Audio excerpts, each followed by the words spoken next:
আলহাজ মোহাম্মদ রফিকুল ইসলাম।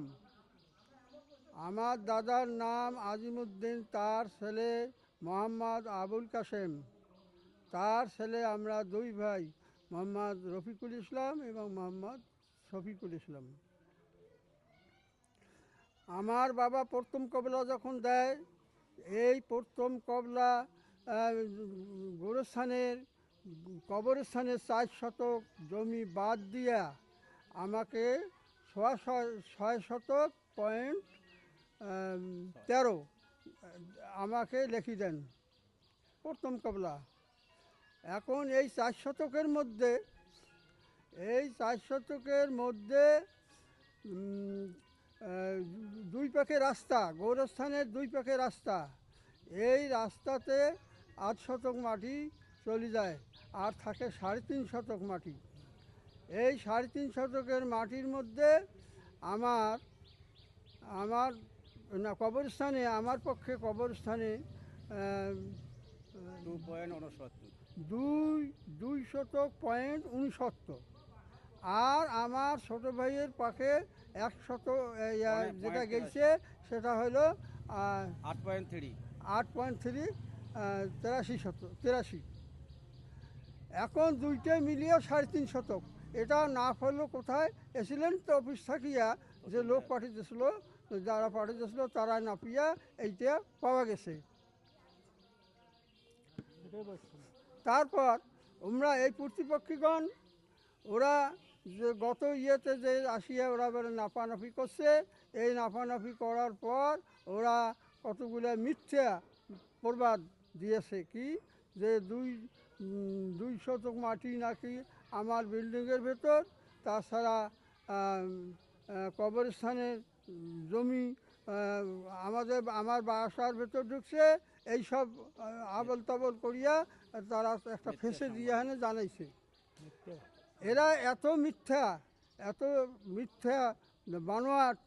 আর এরা এমন, আমার দাদার 75 বিঘা জমির মধ্যে আমি পেয়েছি মাত্র 3.5 বিঘা, আমার ছোটো ভাই পেয়েছে 5 বিঘা, আর সমস্ত জমি লুটপাট করে ওরা শেষ করে দিয়েছে।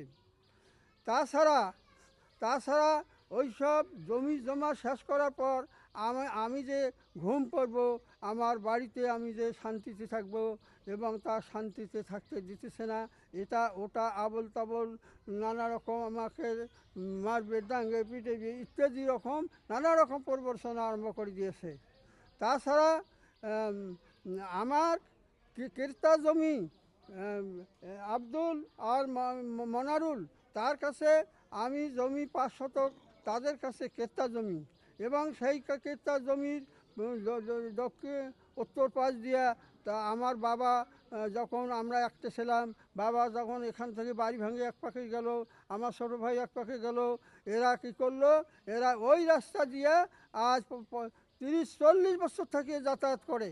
কিন্তু আমিও বলছি যে তোমরা বইনেরা যা আসো ওই রাস্তা দিয়ে যাতায়াত করো, কিন্তু তা না মানিয়া আমার দেওয়াল দেওয়া বাড়ি, সেই বাড়িতে ওরা ভাঙচুর করিয়া বাঁশের বেড়া দেয়। আমি বাঁশের বেড়া যখন উচ্ছেদ করিয়া দেই, তারপরে ওরা কী করে, রাতি দেওয়াল দেয়, ইটের দেওয়াল দেয়। এবং আমি একা প্রাণী, আমি বাড়িতে কেউ নাই, আমার ছেলেরা ঢাকায়, কেউ আছে চীনে, আমি একা প্রাণী, আমার সাহস করে না। ওরা 25 জন 15 জন করিয়া আসিয়া আমার যা তা এপাক থাকে ওপাকে নানা রকম অত্যাচার জুলুম, এই জুলুম করার জন্য তারপরে আমি কি করি, আমি কেস দেই নীলফামারীতে ম্যাজিস্ট্রেট কোর্টে আমি কেস দেই। আর তাছাড়া এই ব্যাংকের যে ম্যানেজার, হলো নাম হলো মুরাদ হাসান, শরীফ হাসান। এই শরীফ হাসানের কাজ হলো কি,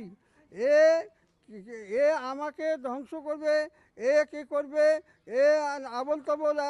বর্তমানে তার অবস্থা কি, 5টা কেসে সে জড়িত, সে আবল তাবল করিয়া এই কথা বলতেছে, ও কথা বলছে, এখানে বলতেছে।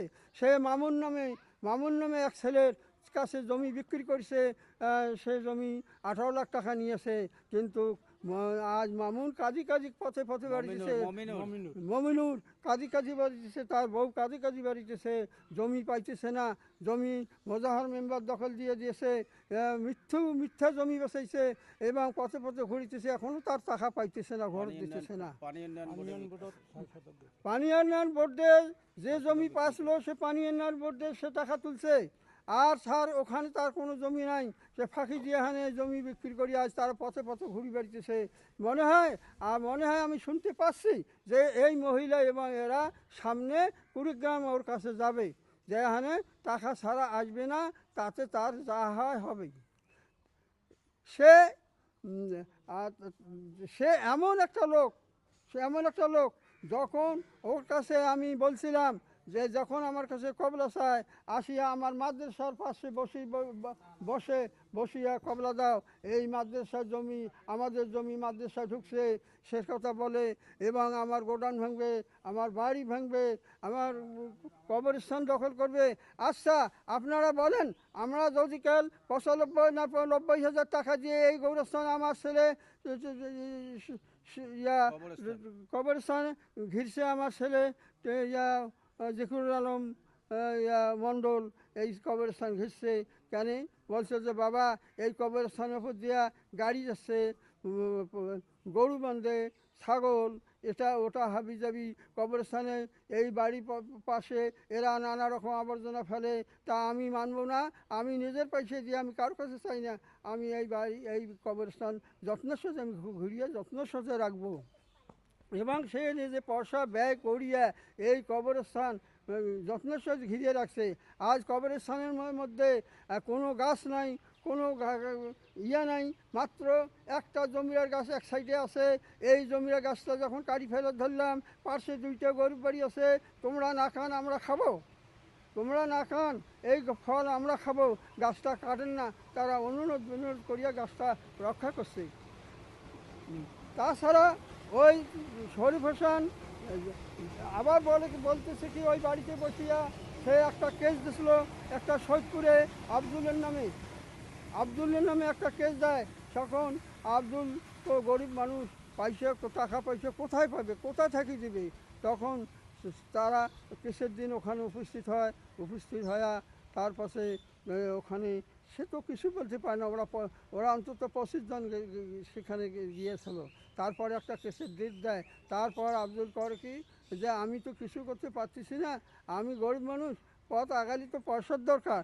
তখন সেই নীলফামারীতে কি কয় এসপি অফিসে যা অভিযোগ দেয় এবং হাত পান ধরে যায়, আমি গরিব মানুষ, আমার কোনো উপায় নাই, আমি যে কেস করবো উপায় নাই, আমাকে সৈয়দপুরে কেস দিছে, আমার আর বিচার করুন।